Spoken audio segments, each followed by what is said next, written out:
Right, Luke. So we were looking at Horse with No Name there. So really nice song to play along with. Even though it's a simple one, right? But there's the odd little thing you can do to kind of jazz it up as well, right? So we've got the first two chords.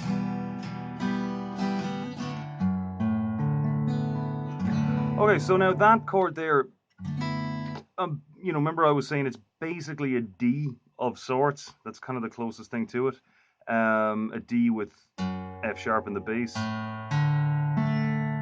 D6, and then a nine. But so that's it anyway. It doesn't really matter what it is as long as you know how to play it and make sure it sounds right. So yeah, one finger goes up, the other goes down.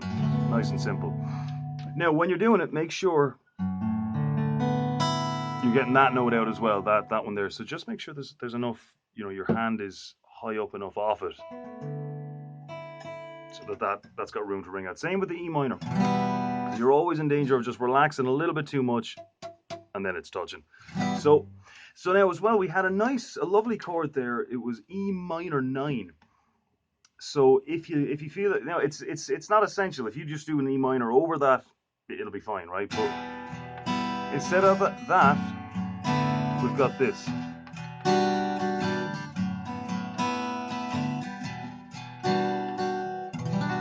Okay, so E minor as normal. Okay, first two fingers, then third finger, second fret on the first string, little finger, third fret on the second string. So it's a nice chord, really rich sound off it.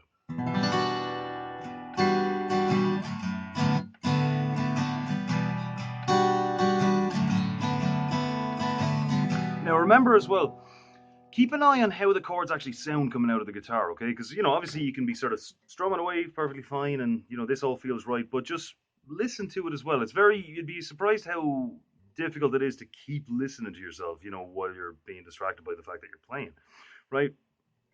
So make sure they're not too,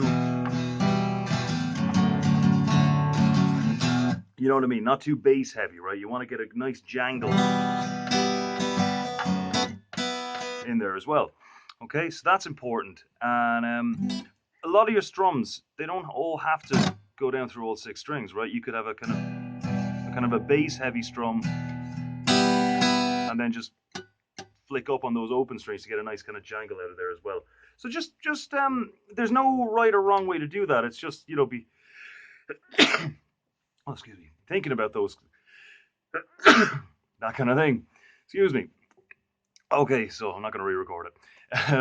So other than that, then we did power or bar chords. Okay, now bar chords are notoriously difficult. Okay, but the only thing about them is that they open up the whole fretboard to you. Okay, so they are really really important. Now the only thing I'd say is at the end of every session, right? Whenever you're doing a bit of playing, be it playing a song, playing the regular chords, whatever, do whatever it is you're going to do.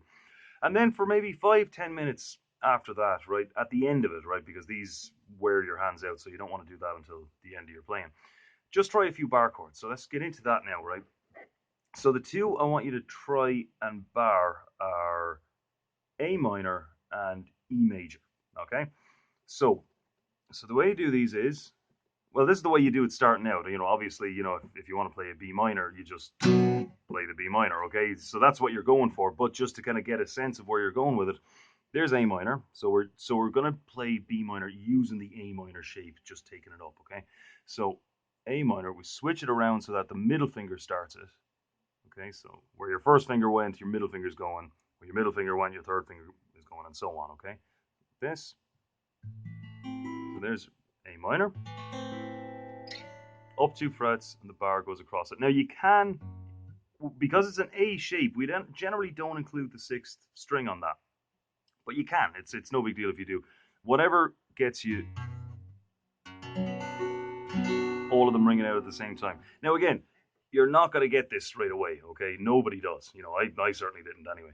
So now keep in mind as well, all the different P's and Q's matter even more here than they do with the regular chords, okay? So everything right up to the fret, particularly the third finger, because your little finger's in the way, so there's only so far up and get, so you really have to make an effort to get that as close as you can to it, to the fret.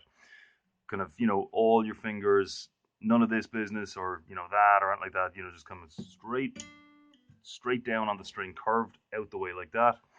Um, Now with the bar, with the first finger, so everybody's hand is different, right? So if this doesn't work for you, maybe you're getting sort of, something like that, okay, because it's just over a certain part of your finger that's not really pressing it down. If that doesn't work, maybe that'll work, or maybe that'll work.